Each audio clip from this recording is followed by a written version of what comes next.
Shooting it raw? Yes, shooting it raw. Well, that question made me remember that professional camera I got probably 11 years ago when I was still a student. Just because I'm a very artistic person. I was grew up in Hong Kong and I played piano since I was 5. Like any Asian parents, my mom also sent me to a lot of different classes: painting, sketching, Chinese dance, jazz dance, ice skating, whatever you can think of. I probably did it when I was little. So, therefore, a lot of my hobbies, I think partly shaped by my mom, especially, are more towards art. So, photography to me, I guess it's a way to really express creatively.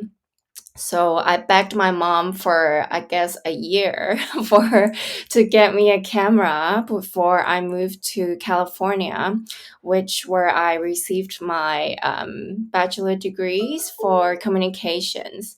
So that is also why photography to me it's more of an art expression, I would say.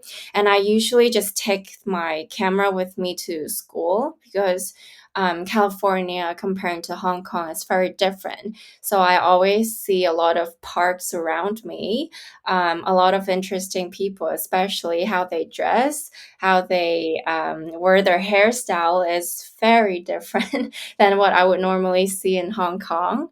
So what I usually do, I would bring my camera to schools. I'm not too shy of a person, so I actually came up or went up to people and I would start with, "Hey, you look really interesting. I'm from Hong Kong, never seen this kind of style before. Can I take some pictures of you?" Uh, so that's how I met some of my few friends that I first arrived in California, and I still have those pictures with me. Although shamefully, I have to say, after I got the camera, I've only used it for perhaps a couple months, and then I switch it to other stuff, such as playing in the band, which I never thought I would do. But that's also the first thing I did when I moved to California. I joined a band, a jazz band, actually. So I was obviously in keyboard and playing a very different style of music than I would normally play in Hong Kong, which was classical music. So then in college, I also did a lot of really interesting band practice with a diverse group of people, ranging from 20-year-old to 65-year-old, coming from different backgrounds with jazz, with soul, with rock and roll. So that was a really fun transition from photography to music. Podcasting remotely can be a real pain. It's quite challenging, but it doesn't have to be. Zencastr has this all-in-one web-based platform and makes the process really quick and easy. That's the way it should be, right? Just focus on the podcast. So let's talk about the quality and the challenge of recording online. So Zencastr gives crystal clear sound and really nice HD video. I know I don't use it, but it's there. Now, that's not even to mention how easy it is to use. Like even for my guests that aren't even that tech savvy. There's nothing to download. They just click on the link and start recording. Zencastr is all about making your podcasting experience easy, and everything from local recording to automatic post-production in the tool. You don't have to leave your browser to get the episode done. Maybe you want to make podcasts as well. I mean, I think it's a great idea personally. Obviously, I'm running one. I think you should make one too. It's easy. Just do it. I actually use Zencastr. If it sounds great, that's because the platform works. And if it sounds like crap, that's because I've done something wrong. But Zencastr really does give me amazing quality for my guests. If you go to zencastr.com/pricing, blah, blah, blah, and enter this promo code, look, it's already long and confusing, and I'll just make it easier by putting the link and the promo code in the episode description. If you do that, you get 30% off your first 3 months. So that's actually pretty sweet. So look in the description for the link and the promo code, and then you get 30% off to start doing your own podcast. Do it. Go for it. Zencastr.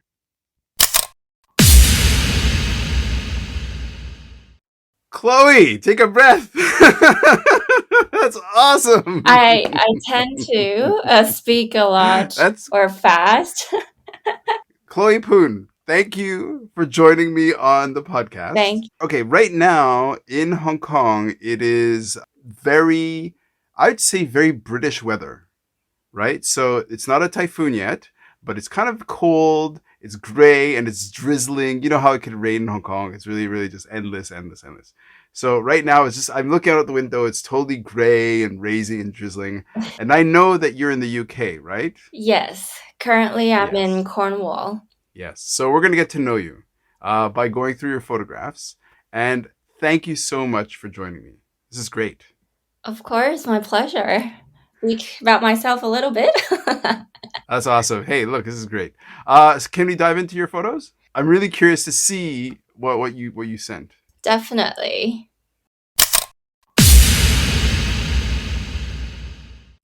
So this is called Gardens of Versailles. Yeah. Okay, so in the photograph, you're seated on very rich, dark grass. And around you is 1, 2, 3, 4, 5, 6. Maybe there's a 7th one behind, swans. And so you're seated in your jeans and a black sort of shirt, maybe a jacket's around your arms. And because it says Garden of Versailles, I figure it's in France. And around you is this beautiful, beautiful vegetation. And look, the photo really is these amazing swans that are... Okay, did you sneeze and they're picking out the snot off the ground, or are they going for seeds? So they're just pecking at the grass. So a lot of their food is actually just grass, surprisingly. What? Yes. Really? Yeah. Oh. So you're right. This picture was taken in France, Garden of Versailles. I believe it's from 2017. And the reason I picked these photos, I went through all of my previous photos, and it took me so long to pick this out because I'm trying to think about like what really in my memories that would invoke like a really deep connection, or like for me it's like a wow memories. So that is top one for me, I guess, among the other ones. Just because I grew up in a mall practically from Hong Kong. As you know, all the tall buildings and very dense population, we don't normally have such green space like this, let alone being among the wild animals. Right. So where did you grow up? Well, I grew up in Hong Kong on the Kowloon side. So my kindergarten to primary, secondary schools, I'm in Kowloon Town. So, yeah, if you know Festival Walk, full on. Yeah, that was my playground when I was growing up. So, being a city girl, I don't really have that much opportunity being in wildlife or in the nature. So when I was visiting France with my parents, we went to Gardens of Versailles, and we were just having pizza and beer, honestly. And then I decided to sit on the grass area because it's just something I've never really done. It sounds silly to a lot of people, probably not from a big city. Well, so a couple of things. Yeah. On the one hand, I agree with you completely, because it's true that Hong Kong is the urban jungle, and there aren't very many places with grass. But one of the reasons when I think of it is because, well, there are centipedes, there are cobras, there are some seriously intense wildlife here. So, for example, I mean, like around where I live, it's in the country park. So there are a lot of monkeys, and there's like porcupines, but when I see this image and I connect it to your experience, I just saw a video that was so sweet about animals showing affection to humans, Yeah. right? And it was different animals like hippopotamuses and goats and well, just all kind of like a cheetah. And one of them was this image of this guy at a lake and the swan just rubbing its head, wanting to be caressed, and they're hugging each other. It's really amazing. So when I see this, I'm like, yeah, okay, That makes sense. okay. But okay, so did you have pets? So unfortunately, I don't have any pets. Okay, you never had pets. Never Okay. had pets. The only pet I guess would count would be my one goldfish that Uh-huh. unfortunately I didn't know how to raise them too well when I was a young little kid. But Mm-hmm. other than that, I didn't really have any pets growing up. Okay, so because I met you through the capacity of LumiVoce, Hmm. so what did you study at university? Or Well, I communications. was, You said communications. yes, communication. So how did that intersection of music, communications, and LumiVoce happen? I would really say it's really a serendipity that Okay. that I got this opportunity working at LumiVoce because, as I said earlier, I'm a really artistic person. I'm pretty outgoing. I love making new friends, going to travel, and LumiVoce I joined purely by chance because Mm-hmm. at that time I want to work remotely so that I have the freedom to travel. So LumiVoce offered that opportunity to me because everything that we do is online. And Mm-hmm. our founder, Dr. Ying Ying Liu, who I also believe she was in your previous podcast before, Yep. Yep. and she said hello and a warm hug for you. Yeah. She's awesome. Yes. So I saw this job advertising online about a year Mm-hmm. ago in March, or earlier actually in February, and then I saw the description about wildlife, about animals, about music, about art, and it really just ticked all of the boxes for It's me. amazing. Yeah. Amazing. And then initially, I had an interview with Ying Ying, and we just talked about everything about animals, about our experience. And so the interactions and the vibe was really, I guess, in sync for me. And I believe for Mm-hmm. her as well. That's why I got hired. Yep. Um, Of course. and so that's how I started about a year ago. And now I'm the operations manager for LumiVoce, and we've been doing so many great wildlife education program. Yeah. So that's how I joined the organization about a year ago. Amazing. Yeah. Okay, so in the photo with these swans around you, where you're obviously like, whoa, this is completely and look, to be frank, to be honest, I mean, birds can sometimes be kind of dickish. They can be kind of mean, be kind of rude. So, have you had interactions with wildlife that you connect to your work, or like why the connection to wildlife out of everything that's out there? So I would say for my interaction, specifically for that picture with the swans around me, I told you earlier I was sitting on the grass, right? And there weren't any Mm-hmm. swans at the time. This picture that you saw was actually taken by my parents after maybe 5 to 10 minutes that I sat down. And these swans, they're just minding their business. But when I looked up, more and more swan just started sitting and moving around Mm-hmm. me. And so, like, there's a little crowd. You didn't see it from this picture, but there's actually a little crowd behind or around us because people start to see all of these swans gathering together next to me. Right. And my dad saw it and he's like, "Oh, this looks so cool. Let me get in the picture It as is. well." But as soon as he stepped close to me, all the swans started flapping their wings, Oh, of much course. like chasing him around. Yeah, yeah. And he didn't Yep. get one picture with them. So Okay, okay. so that for me, I was like, wow, I'm so special. I'm the chosen Yeah. one. Yeah, so that I guess for is my first interaction where I actually was surrounded by wildlife and I was like, hey, maybe they chose me in something special Mm-hmm. that I might have a Mm. connection with wildlife I didn't know about. That's awesome. Yeah, so that was a fun story for me. And then since now I'm in UK, I'm actually at a little place called Liscard in Cornwall, which Ooh, that's so exotic. oh yes. I traveled to a lot of places, but nowhere like Yeah. Liscard. Oh, what? Oh, no, I was being facetious, but you're serious? I'm Like it's like, serious. oh, dude, oh, that's amazing. It Okay. is very exotic to a city girl Uh-huh. because where I'm living is really rural in the countryside, and Yeah. I'm living in a farm converted B&B. So we Okay. have a few geese, we have a few quails, a few chicken. They're all rescued by the host. And she Uh-huh. told me stories where, when the chicken came to her farm, they have no feather.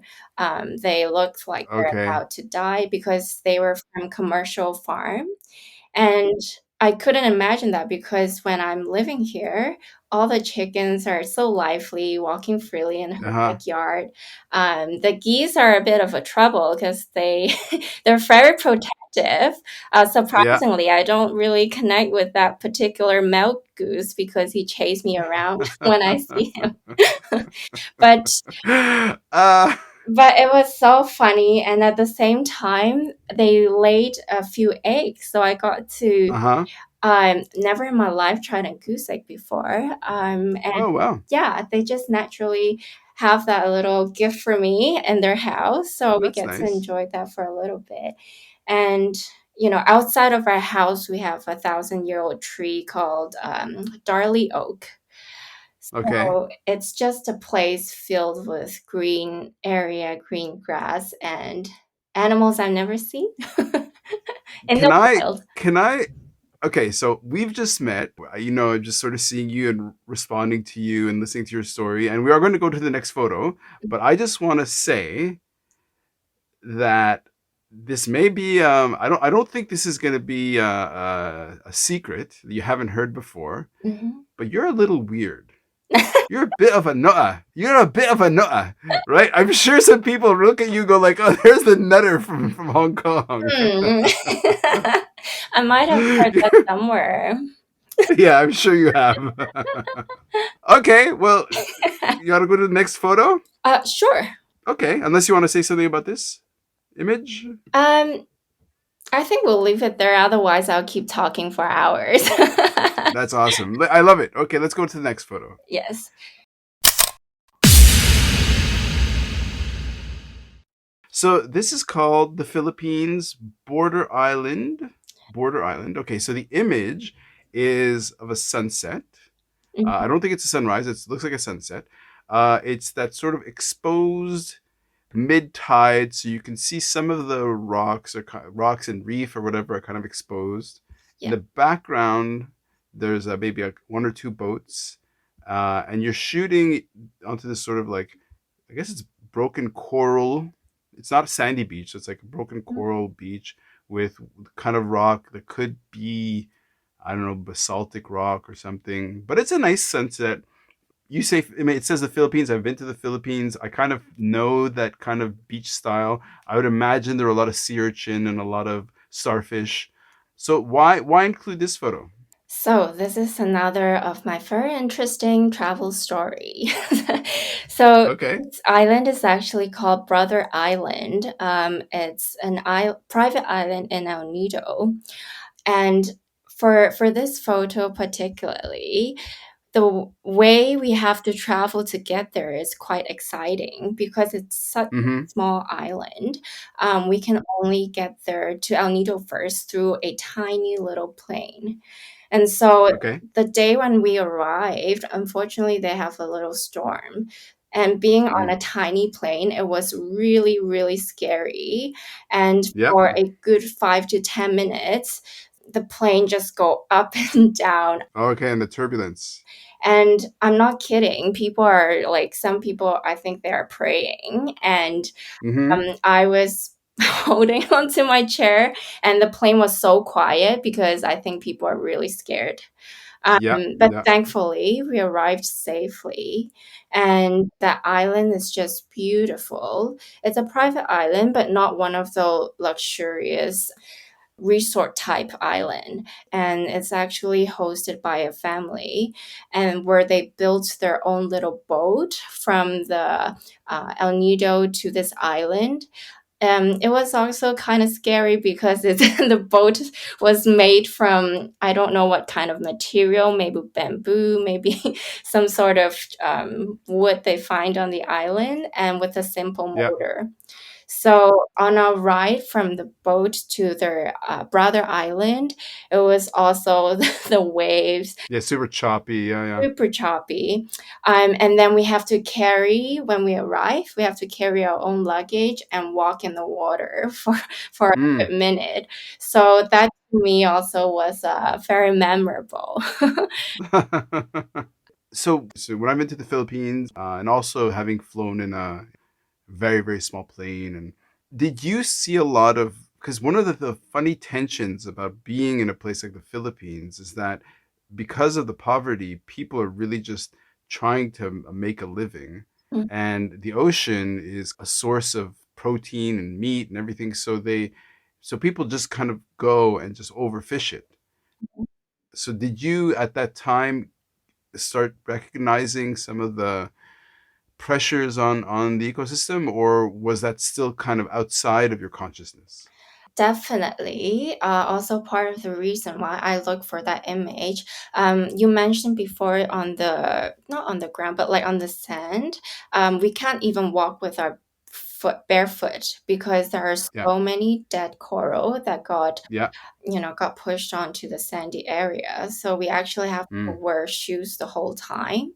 And at first, we didn't really understand. We thought there's just some shell that got washed up to the shore. But then we took closer looks, and all of them are just dead coral that got washed up.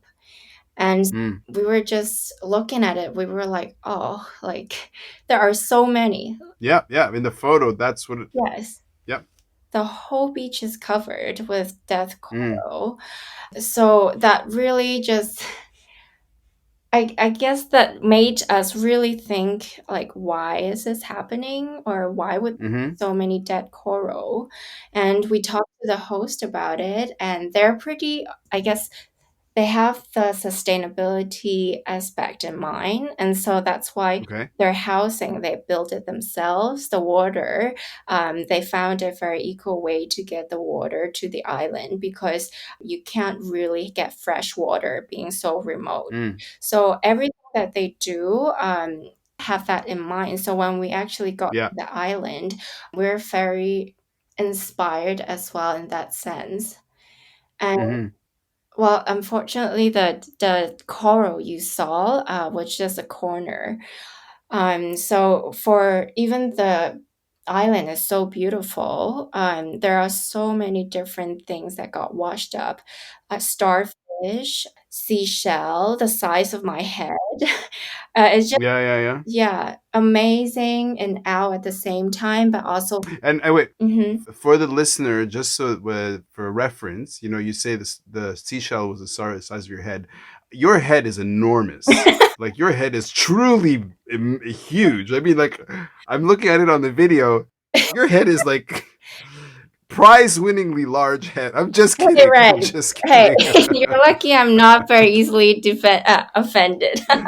Okay, well, that's good. No, no, I can sense that. No, um, so yeah, so one of the things, unfortunately, that happens with a lot of these places is that they they do dynamite fishing, which obviously explodes all the coral. Mhm. They do cyanide fishing, which basically kills everything. Well, mostly the fish. I don't know if cyanide kills coral directly, but Mhm. so is LumiVoce, have you had since you've been there, Mhm. have you had projects that have looked at marine habitats, or has it been mostly terrestrial habitats? So funny that you asked. We have our online art competition called Voices for the Planet Challenge. And our theme for last year is actually about ocean and sea creatures. Okay. So for the art challenge, mostly students ranging from primary schools to university schools, actually, although mostly are younger children. And Mm-hmm. they can create their artwork either through drawing, writing, photography, videography, or singing. So last year, we received a lot of artwork from children. A lot of them drew pictures or images of whales. We have pink dolphins, and Mm. we also produce music tracks. So we have an album called And So Album, and in there we have 4 music tracks so far. One of them is called 古语, which means an ancient whisper, and that music track Mm-hmm. particularly is talking about the coral reefs, actually. Oh, wow. Okay. Yeah. Okay. Do you think that I'd be able to get a few seconds of that track to play in this episode at the Yeah, end? of course. That'd be amazing. Yeah, and it's beautiful. Like I have to say, I don't think I'm biased, but I really think that song is truly beautiful. It's sang by our founder, Dr. Ying Ying Liu, Oh, wow. classically trained pianist and singer. And we Mm. produced this music tracks actually with our production team in Thailand. Oh, wow. Serendipity, it all goes back to, Yeah, yeah. yeah, to music and art. And so definitely want to send it to you. Very beautifully Oh, made. it's great. Yeah. So talk to the listener who doesn't know about LumiVoce. Why is music of interest? So our organization started in 2016 by Dr. Ying Ying Liu, and like I said, her background in music and art is her passion in life. And then later on, throughout her travel, she got the chances to be in a lot of nature or be connected with wildlife. And so she really wants to combine her two passion into a meaningful project slash organization. And so as an artist myself, I also really very sentimental in a way when it comes to musical or artistic expression. And I really do also believe in the core, which is, music touch the hearts. And Mm. music and art is what really have a truth impact on us. For example, Mm-hmm. a song that I listened to when I was a kid, if I didn't listen for 20 years, when now I'm older, in my 30s, Mm-hmm. I listen to the same song, it will bring me back to that moment when I was a little kid, For sure.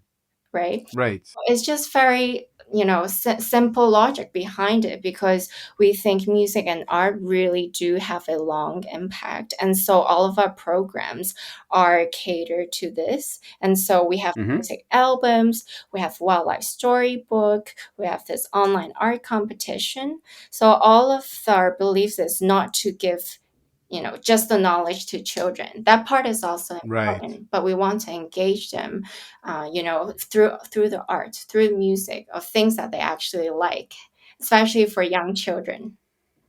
Oh, Chloe. Yes. Yes. Nailed it. That was beautiful. Perfect. Thank you. Okay. Uh, as a fellow communications person, I appreciate what you're doing. Want to move to the next image? Yeah, definitely.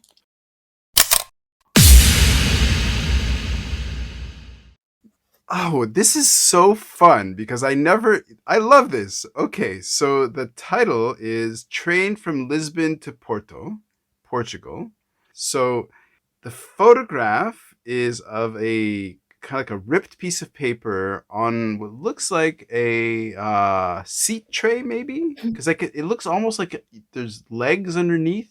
You Yes, can just sort of see skin, but there's like so there's the seat tray is kind of pulled down, and on top of it is this piece of paper, and on it says "Your friends from Hong Kong and Taiwan." This card has been to Canada.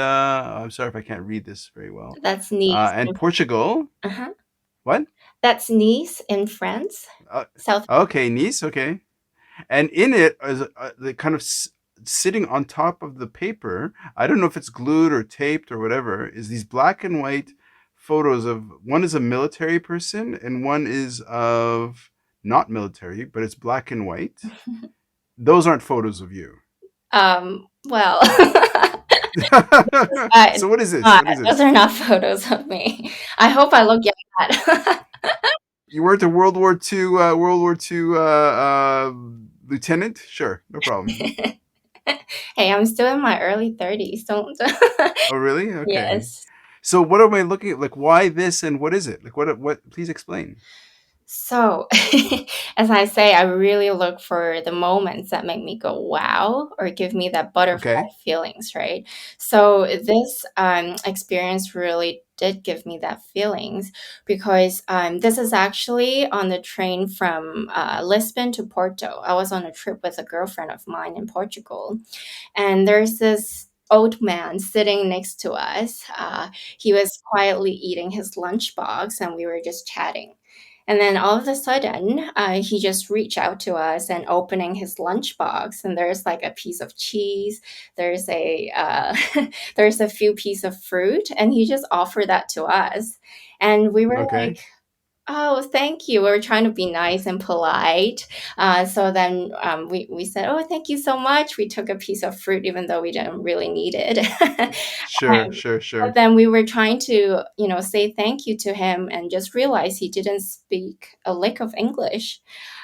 So, so we just thought, oh, how nice. He just wanted to offer what little food that he has with us on the Sure. Yeah. train. And so, I, since I travel a lot and I love to, draw and stuff, I always keep a sketchbook with me.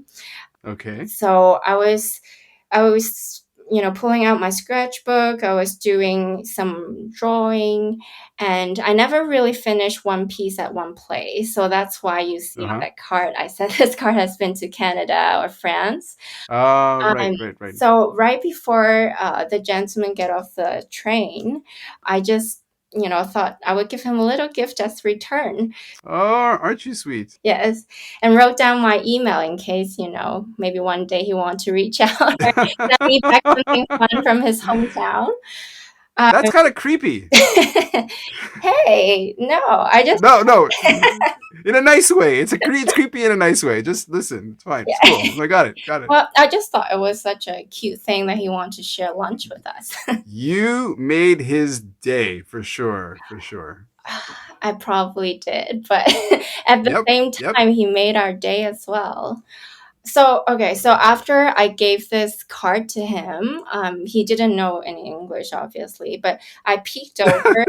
He like grabbed my hand and he kissed my hand, and he has like Uh-huh. he got a little teary eye, and Oh. so I was like, oh, oh, Uh-huh. I feel like, all this old man is by himself on the train. Yeah. And then he started pulling out these two pictures and he pointed at Uh-huh. the pictures and pointed at himself. So Okay. then we know, oh, he's trying to show us a picture of him when he's younger.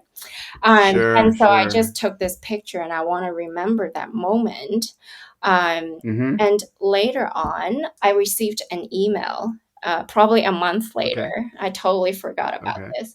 A month later, I received an email, and then a lady, she sent me an email saying, "Dear Chloe, this is," sorry, forgot her name, but let's say her name is Lorena. Yeah, it's fine. She said, "Oh, dear She's Chloe." gonna hear this podcast and she's gonna be I actually Chloe. added her on Facebook. I'll send it to her later. Okay, okay, that's So, awesome. she sent me an email and she said, "Hey, dear Chloe, this is Lorena. I am Mr." I even forgot his name. That's fine. Yeah, it's I'm great. Roberto, I believe. He Okay. said, "I'm Mr. Roberto's lawyer.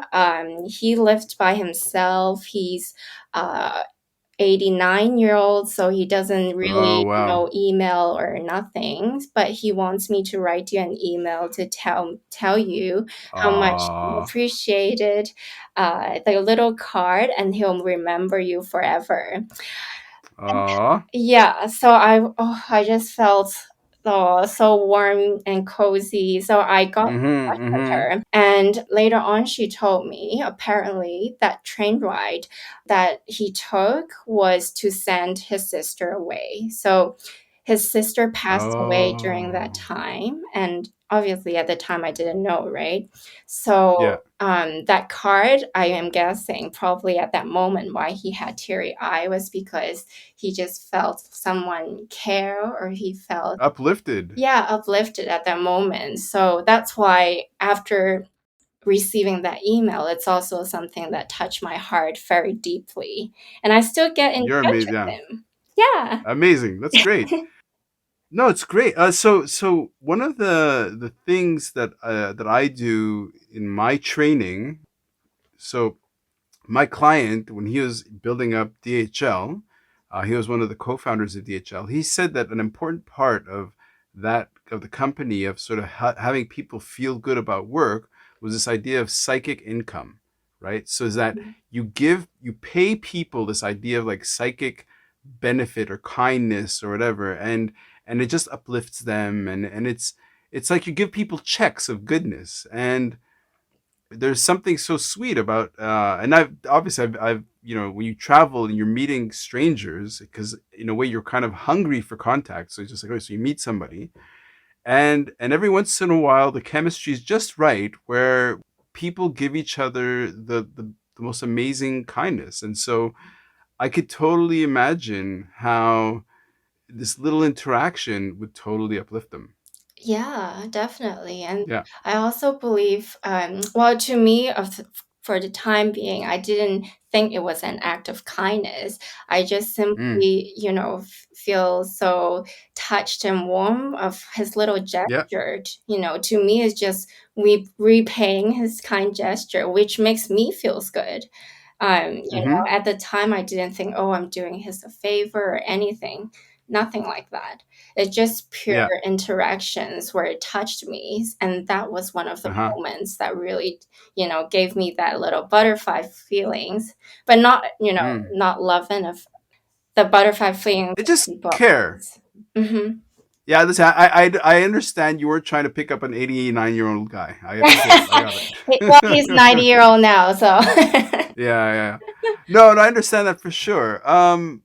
So let's tie it back to LumiVoce, which is that's really kind of how you're manifesting your professional energy to reach and inspire others. So why don't you take it from there and say, well, like, do you feel that part of your character is something that Ying Ying really picked up on and thought, okay, I want this person in my group or in my team because you're obviously you get it.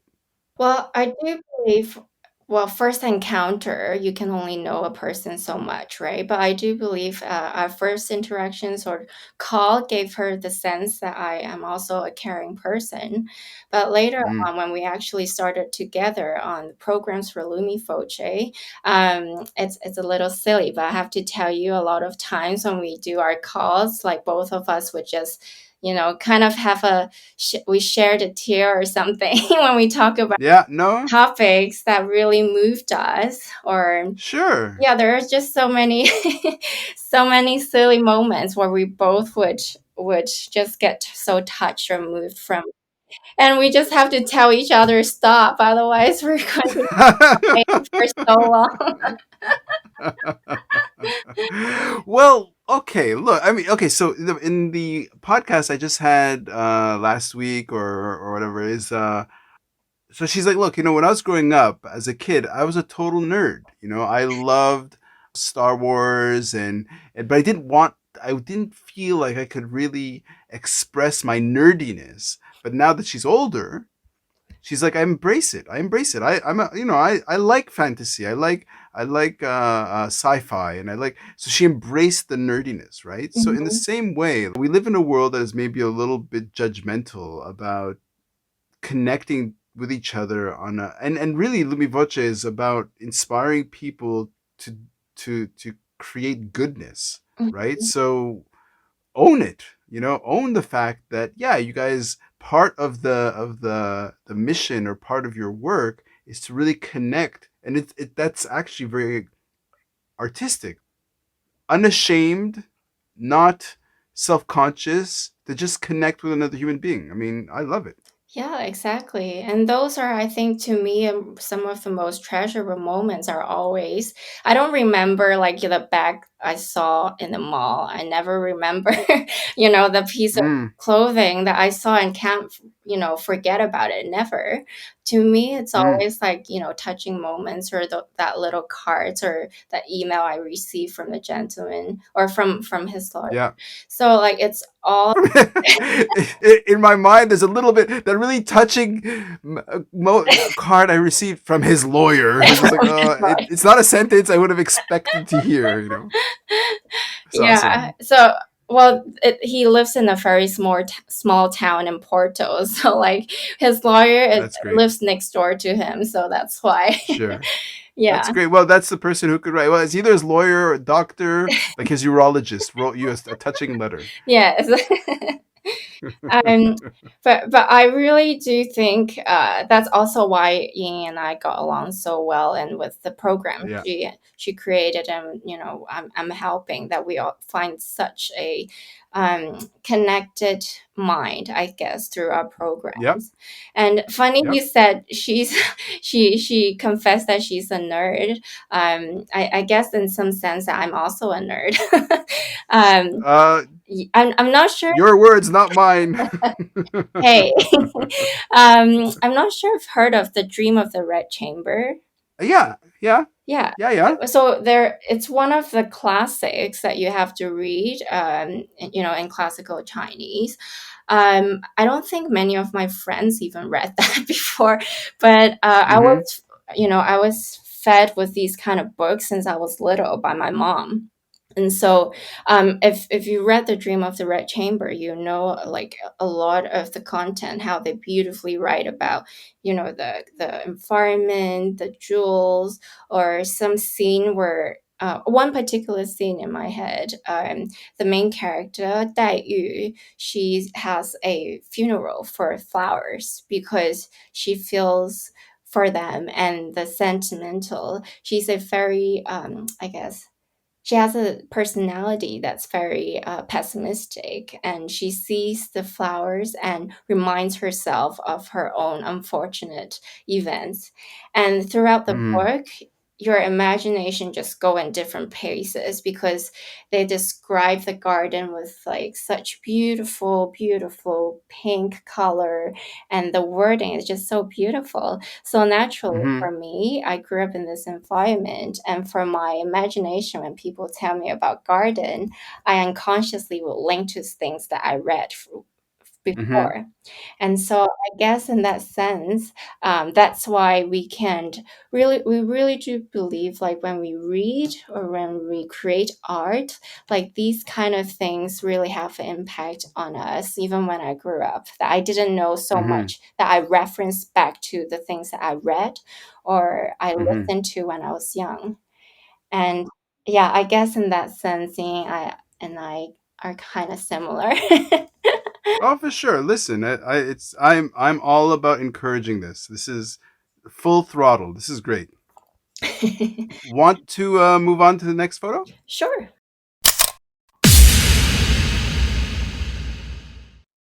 Ah, so this one's called Crete, and it. Okay, the photograph. It's a very. Okay, I'll start from the sky. So the sky is very overcast. It's not super super dark, but it's overcast. It's a gray day.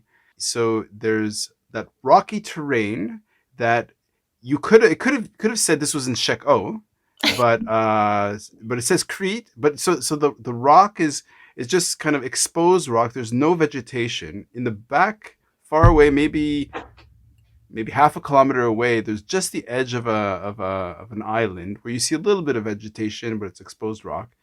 In the foreground, there's this really beautiful rock, and the rendering of the color of the sea, yeah, it's a sea, I guess, because it's Crete, is this beautiful blue and this nice white and different tones of turquoise and navy and all this stuff. And wearing a I mean, like it is basically like a photo shoot perfect dress of the same color as the water. Is I'm That's you in the background, I assume. Yeah, that was me. Okay, so you're walking in the background, and so it's a beautiful, beautiful image of this person walking across the water on the rocks, and you're carrying a glass of wine, a white wine. It's in the thing, which is awesome, which is great. Um, Walk us through this. This is great. So this is an unknown cliff in Crete. I Okay. tried to Google where the pin drop for the photo was, but I just couldn't find out. So Okay. the it's funny. So I was with my partner traveling to Crete at the time, and we rented a Hmm. buggy. A buggy is like an ATV car. So because the Yeah. road in Crete is kind of some road are unpaved and it's kind of narrow, so that a buggy works best for us when we want to go, explore the island a little bit. And then all of a Hmm. sudden we heard like just a bunch of sheep and goat randomly scattered on a mountain. And Uh we huh. only noticed it because we were driving. We only noticed it because all of them were just starting to Okay. at the same time. And it was so Okay. loud that we turned around and we all of a sudden saw this view that is just open water and then random goats and sheep around. So then Awesome. we just had to stop the car, and we planned to go somewhere else actually on that day. So that's why you saw the wine glass and wine in there, because we planned to go somewhere else, but the view just too amazing to pass. So Yeah. we carried all our stuff and we start walking towards the cliff. You can't see from this picture, but it's really, really high up. Um, It is okay. yeah, it was really high up. But then we want to find the perfect spot that's close enough to the water, but still safe enough to observe from a distance. Yeah. And so that's why you saw me walking towards somewhere else safer after Right. Right. looking Right. over the cliff. And so I picked that particular picture because I've never really, number one, never been on a cliff before. Number two, Okay. as you can see, the day or from the sky was kind of gloomy. So the wave was really, really hard. And Yeah. from where I was walking or standing at the time, the wave actually would splash on my body or my face. Right. Right. Yeah. So that to me was just so incredible, and I ended up just standing at the edge of the cliff, just looking down the water. I think for a good 5-10 minutes, just staring. Amazing. It's just so powerful. You can hear, and you can feel the waves when they crash to the rock. So we were Yeah. just standing there and staring at the water for so long, and that gave Mm. me the butterfly feelings because I Sure. would just never seen something so close and so strong. And so that was like so memorable to me. And to top it Mm. off, because we randomly stopped by this place with no name, we didn't think anyone would be there. And then all of a sudden, I saw a couple very close to us, and then the guy came up to us and he said, "Oh, can you help take a picture for us?" And of course we said yes. So once they're in their position and I was the cameraman, and then he just dropped down on one knee and proposed. Oh, sweet. Awesome. Yeah, and that to me was also amazing because I've never seen a live proposal before. Right. Yeah, this random cliff spot that we don't think there will be anyone else here. You made their moment. You made their moment. I believe so. We were just right And there at the right time. since you're in Greece, on Crete, a massive, like, epic wave came, washed them away, and now they're dead. Oh my goodness. No, I'm just Not how joking. No, it of ended. course not. I'm just kidding. Of course not. Yeah. So I have to make connections because so I live in Saikong, Mhm. I'm going to school you a little bit on this. Looked like I was like, this could have been Check O, right? It could have been like a day like today. And in fact, Tap Mun or Grass Island is an island outside beyond Saikong. I think it's Tap Mun or and Grass Island, or maybe it's oh, it's another one. It's called I don't remember the name. Oh, people are gonna nail me for this one. But basically, there's an island where you can go rock climbing, and there's a shelf. So there's the cliff where people go rock climbing tons, and there's a shelf where you stand on, and then the water comes in and it crashes against the water and it sends spray up super super high up, and you could easily be on that island in Hong Kong. And fool you to be Crete. Yeah, it's true. That is absolutely true. That is absolutely true. And I don't know if you would have been there when somebody was proposing to somebody else. That's fantastic. So also, reason I picked this because I'm a very beginner in learning how to meditate. So Okay. I do believe in like everything that I do, like serendipity, they have a connection that I didn't know Yeah. before. But the reason I want to bring up meditation is because I was taught through meditating to learn how to observe as Okay. with the surrounding and also within, right? So Yeah. when I meditate, one of the learnings that they teach us is when you observe, imagine you're watching your life or your interactions like they're playing on stage, but you are watching Mm-hmm. from an audience perspective. Yeah. And through this practice, it may make me more self-aware of my surrounding and of my interactions. And so even though I'm not a very experienced meditator, that did teach me to pay more attention to my environment outside and within. And so being in nature, especially like for example the waves, I really do feel like that I'm so small in this world and how powerful it is for our surrounding, our nature, and the things that they provide for us. And it makes me really able to connect with nature and to really, discover things that I never thought I would enjoy so much. Being a Mm. city girl, I never Mm. really, I've never pet a sheep in my life ever. But being here in Cornwall, seeing all of these little sheep, and now in spring, they start having like, Mm-hmm. little babies. So when I drive around, I see them just all over the place, like little cotton of ball, just so cute. Are you a closeted sheep petter? Like a baby sheep petter? A lamb? You like going up to lamb and going Oh, back? I have a video to send it to you later. Look, I love it.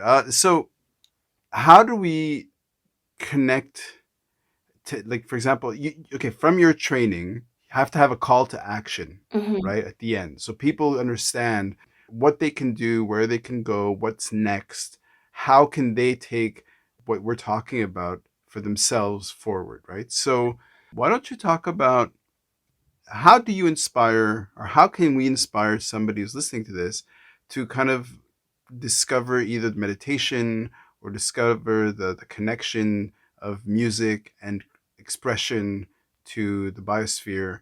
Mhm. Why don't you make that real for somebody? Yeah. So part of why I find our program so amazing, because Mm. for me, I get my experience through travel, right? Being in an island, going to the forest, being on a random cliff in Crete, like these experience, or even being in Cornwall, give me experience of really seeing the physical thing, really being in the environment, really, pet the sheep and feel their fur Mm-hmm. and Yep. see that they have no difference than the pet dog and cats that you have at home. Yep. For me, I have the privilege to really be in touch with them physically also.